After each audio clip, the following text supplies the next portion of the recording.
Have you ever been on the verge of success, only to mysteriously derail your own progress? Perhaps you procrastinated on a career-defining project until the last minute, picked a fight with your partner during a period of relationship bliss, or abandoned a health routine just as it was beginning to show results. If these scenarios sound familiar, you're not alone. The puzzling phenomenon of self-sabotage affects nearly everyone at some point, leaving us bewildered by our own behaviors and wondering, why do I keep getting in my own way? Self-sabotage represents one of psychology's most intriguing paradoxes. Despite our conscious desires for happiness, success, and fulfillment, we often unconsciously engage in behaviors that directly oppose these goals. Simply put, self-sabotage is when we undermine our own success and happiness by acting against our personal goals and values. This contradiction isn't a character flaw or moral failing. It's a complex psychological mechanism rooted in our evolutionary history, early life experiences, and the intricate architecture of our minds. Self-sabotage often emerges from a disconnect between our conscious aspirations and unconscious fears. Many of us operate with an internal upper limit to success and happiness. When we approach this threshold, unconscious alarm bells ring, triggering self-defeating behaviors that bring us back to familiar territory. This psychological homeostasis prioritizes the known over the unknown, even when the known is painful or limiting. In the fascinating landscape of your mind, self-sabotage isn't random or senseless. It's purposeful, albeit in ways that may no longer serve you. These patterns typically develop as protective mechanisms during earlier life stages, when they may have been necessary for emotional or even physical survival. The challenge lies in recognizing that what once protected you may now be constraining you.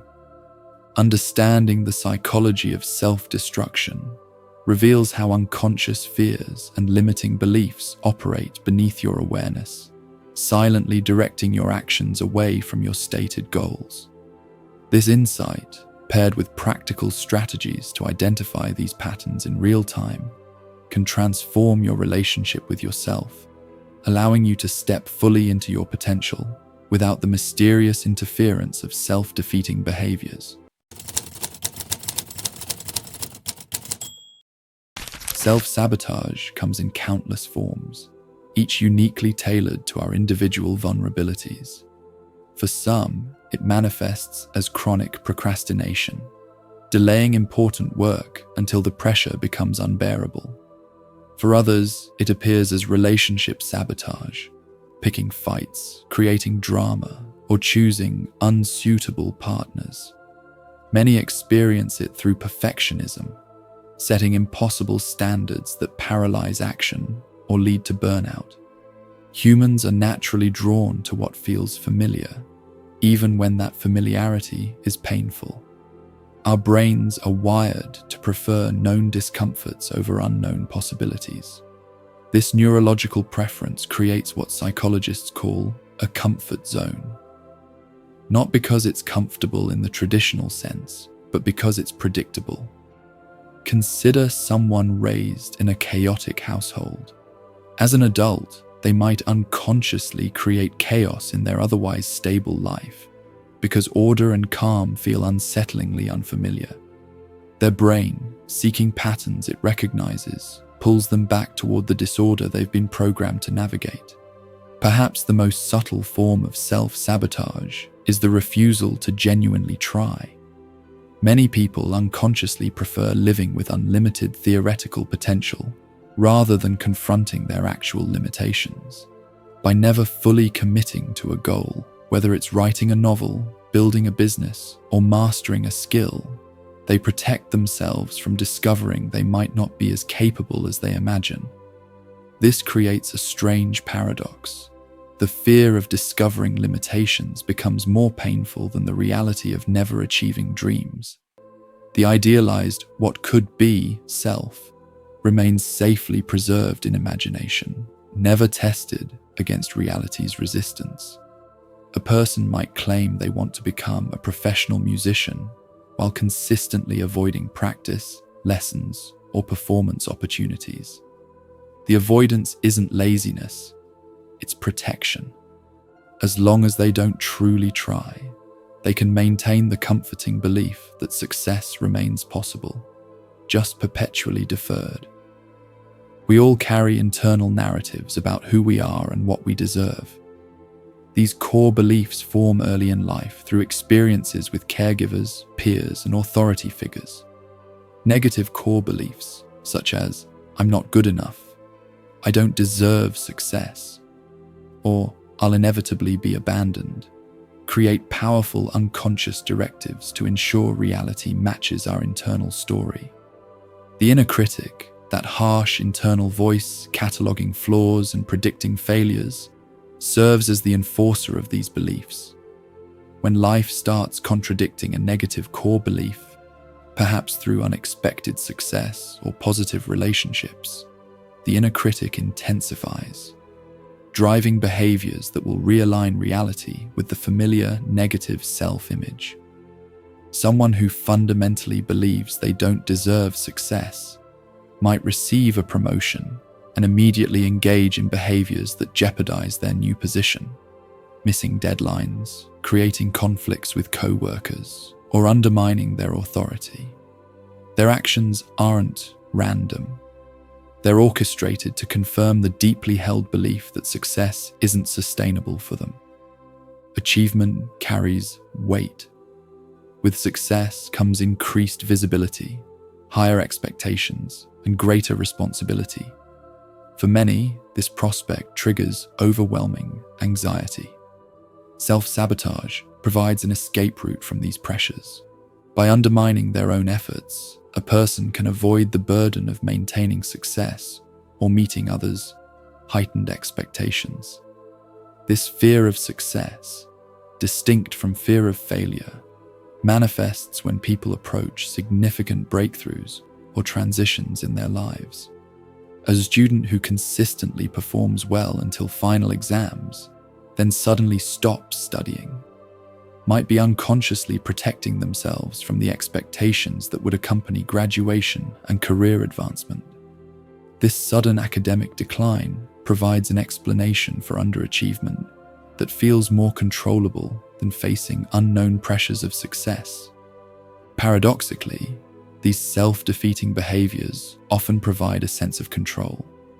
When external circumstances feel threatening or unpredictable, deliberately undermining ourselves can create the illusion that we're directing the outcome.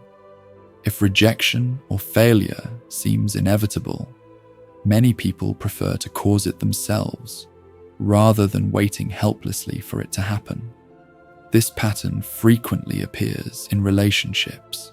Someone might detect minor issues with a partner and impulsively end the relationship, not because they truly want to, but because unconsciously they believe abandonment is inevitable.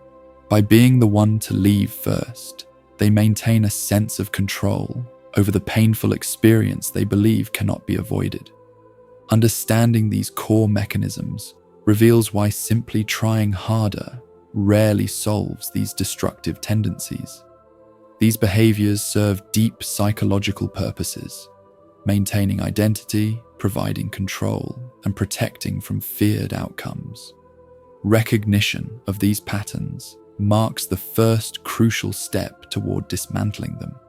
By seeing these counterproductive actions not as weakness or failure, but as complex adaptive strategies that once served important functions, we can approach change with compassion rather than judgment. These undermining tendencies often begin in childhood, when our developing brains create fundamental assumptions about ourselves and the world. A child who receives inconsistent validation might develop the belief that approval is arbitrary and unpredictable. Later in life, this translates to an adult who struggles to internalize success, discounting accomplishments as luck or coincidence. and eventually engaging in behaviors that undermine further achievement. Early attachment patterns with caregivers create templates for future relationships, both with others and with ourselves. Secure attachment fosters resilience and healthy risk-taking. In contrast, insecure attachment often creates the conditions for self-defeat. A child who learns that attention comes primarily during crisis may unconsciously create drama in adult relationships to trigger the care and attention they associate with emotional turbulence. Childhood experiences where success led to negative consequences can be particularly powerful drivers of these patterns. Consider a child whose academic achievements created resentment from siblings or unreasonable expectations from parents. That child likely developed an unconscious association between success and painful outcomes. As an adult, they might reflexively pull back whenever achievement brings them attention or recognition. Trauma also plays a significant role in establishing these self-defeating cycles. The brain's response to overwhelming experiences prioritizes immediate survival over long-term growth. After trauma, the nervous system remains vigilant against similar threats, often misinterpreting neutral or positive situations as dangerous. A promotion might trigger the same physiological stress response as a threatening situation, prompting avoidance or self-undoing to escape the perceived danger. Beyond individual experiences, cultural and societal messages significantly influence our relationship with success and achievement. Many people absorb subtle cues about what they're allowed to want based on their gender, race, socioeconomic background, or other aspects of identity. These internalized limitations create invisible boundaries.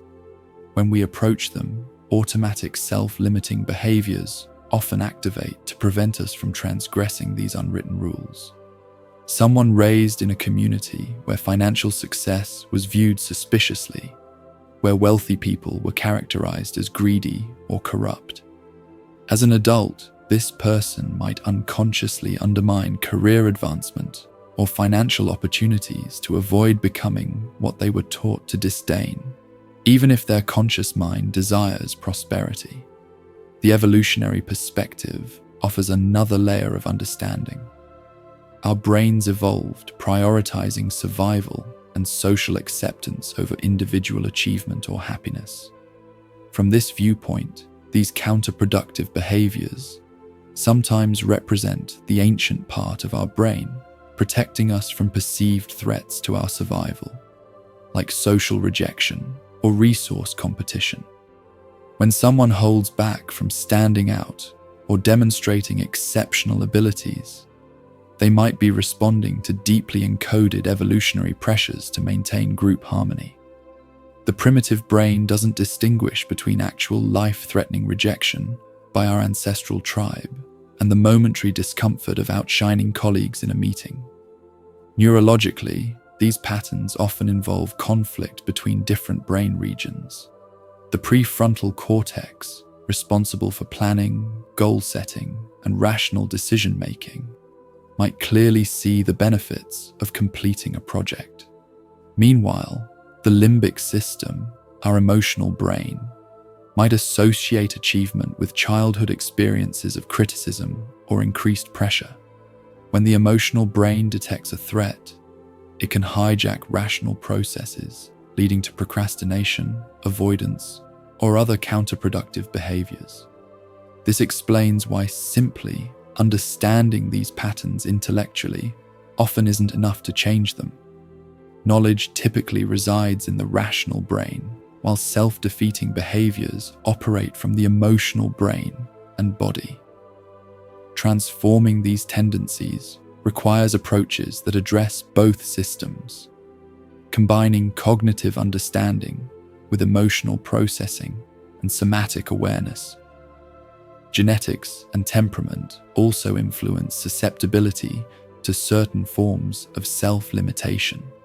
Some people naturally experience stronger emotional reactions or have nervous systems more sensitive to perceived threats. Others have inherently lower tolerance for uncertainty or change. These innate differences don't determine destiny, but do create varying degrees of vulnerability to specific self-defeating patterns. Understanding these diverse roots reveals an important truth. These behaviors didn't develop because of weakness, laziness, or character flaws. They emerged as adaptive responses to specific life experiences, evolutionary pressures, and neurological processes. This recognition creates the foundation for addressing these patterns with compassion rather than criticism, a crucial shift for creating lasting change. Awareness is the essential first step in transforming destructive patterns. Many remain caught in self-undermining cycles because they don't recognize what's happening until too late. Detecting these patterns early requires understanding both their external manifestations and internal warning signs. These harmful patterns manifest through characteristic behaviors recurring across different life areas. Consider someone who repeatedly starts projects enthusiastically but abandons them just before completion, or someone creating chaos at crucial moments, picking arguments before important events or becoming ill before performance opportunities. These seemingly random behaviors often emerge precisely when achievement approaches. Look for recurring timing patterns in setbacks. Do difficulties consistently arise at specific points? When public recognition approaches, relationships deepen, or financial success reaches a particular level. These thresholds often signal internal boundaries established by early experiences. Notice contradictions between stated intentions and actual behaviors, expressing desire for commitment while choosing unavailable partners, or prioritizing career advancement while missing promotion deadlines. These reveal the gap between conscious desires and unconscious limitations. Internal signals often precede destructive patterns. The body frequently registers warning signs before the conscious mind recognizes what's happening. Physical symptoms like unusual fatigue, digestive issues, headaches, or muscle tension emerge when approaching invisible boundaries. These physiological responses represent the nervous system detecting perceived threats before they register consciously. Emotional shifts serve as early indicators. Unexplained irritability, sudden loss of motivation, inappropriate anger, emotional withdrawal, or anxiety spikes often precede self-limiting behaviors. When enthusiasm for a previously exciting project mysteriously evaporates, this emotional change typically precedes the behavior of abandonment. Pay attention to thought patterns when success occurs, discounting positives like, "I only succeeded because it was easy," catastrophizing through thoughts like, "If I take this promotion, I'll never see my family." All or nothing thinking such as, "I made one mistake, so the entire project is ruined," and fortune telling with beliefs like, "This will eventually fail anyway." These cognitive distortions feel utterly convincing at the moment. Recognizing them as warning signs rather than accurate perceptions creates space for choice rather than reaction. The internal critic intensifies near personal boundaries, masquerading as wisdom while undermining confidence. Social withdrawal often accompanies these patterns, a defensive maneuver that preemptively addresses the discomfort of changing relationship dynamics that success might create. Elaborate justifications for inaction, discomfort with positive feedback, and sudden shifts to new projects before completing current ones. This shiny object syndrome represents an unconscious strategy to maintain perpetual potential without risking final assessment or judgment. Developing an observing perspective, witnessing thoughts, emotions, and behaviors without immediately identifying with them, allows recognition of patterns as they emerge. Many find journaling helpful to track these manifestations across different life domains. This written record often reveals connections between seemingly unrelated behaviors, illuminating the underlying dynamics driving them. With sufficient awareness, destructive tendencies lose much of their power. Recognition creates a crucial pause between trigger and response, a space where choice becomes possible and new responses aligning with genuine desires can emerge. But awareness alone rarely creates lasting change. The first step involves challenging core beliefs that fuel these counterproductive behaviors.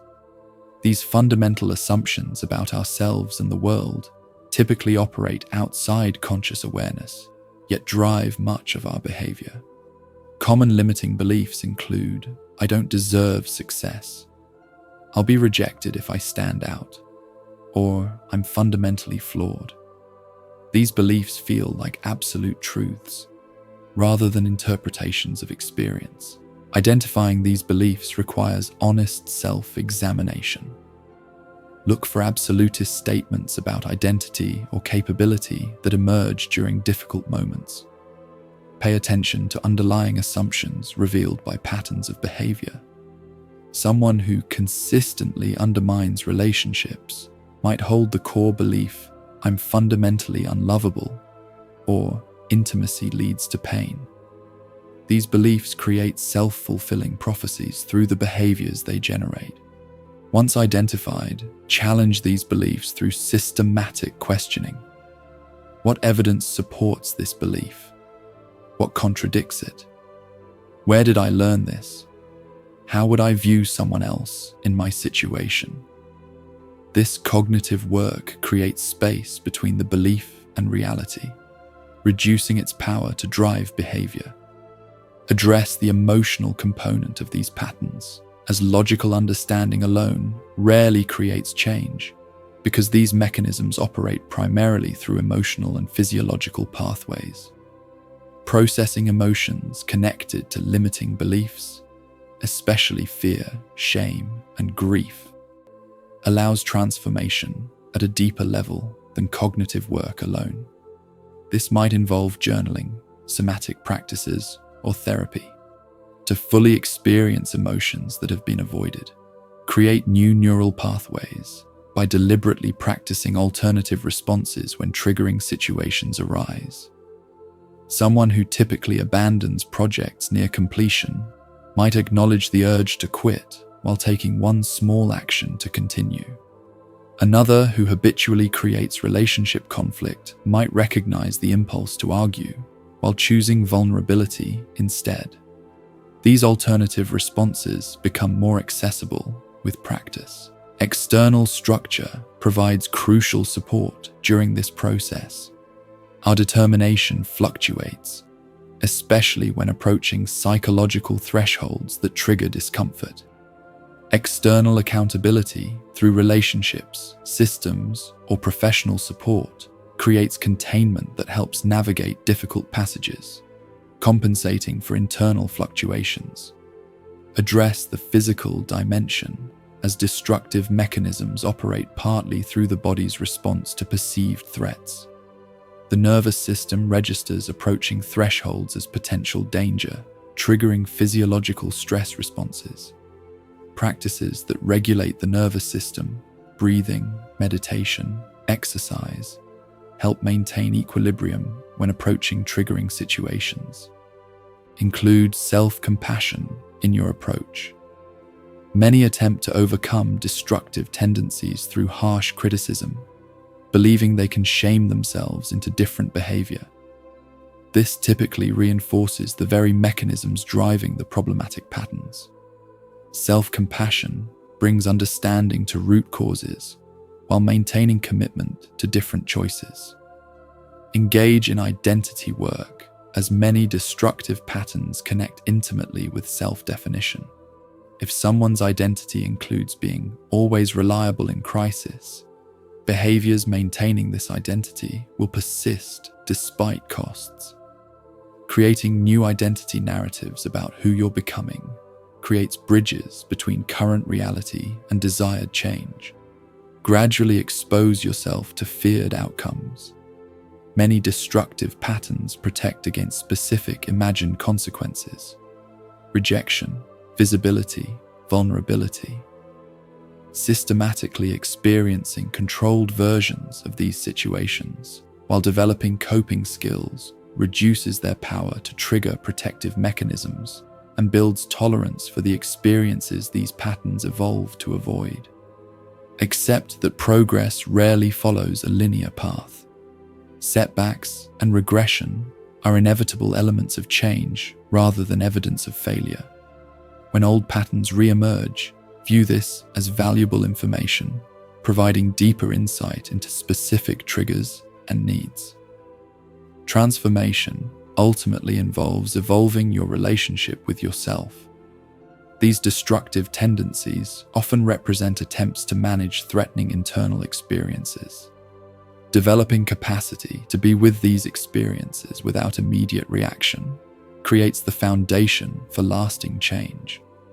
Understanding this foundation is crucial because self-sabotage patterns aren't random flaws, but protective adaptations from your past that now limit your potential. Real change demands emotional processing to address underlying drivers, somatic work to engage your body's wisdom, and identity transformation to reshape how you see yourself. Each setback offers deeper insight into your unique patterns. This work isn't about reaching perfection, but developing a new relationship with yourself, where challenges become opportunities for conscious choice rather than triggers for protective reactions. As you practice new responses, you literally rewire your brain, creating neural pathways that become your new default. The true potential awaiting beyond self-sabotage. Not a perfect life, but a fully lived one. So take the next step, or should I say the first step. If you enjoyed this video, don't forget to press the like button and subscribe to our channel. Share your experiences in the comments below. Your story might be exactly what someone else needs to hear right now.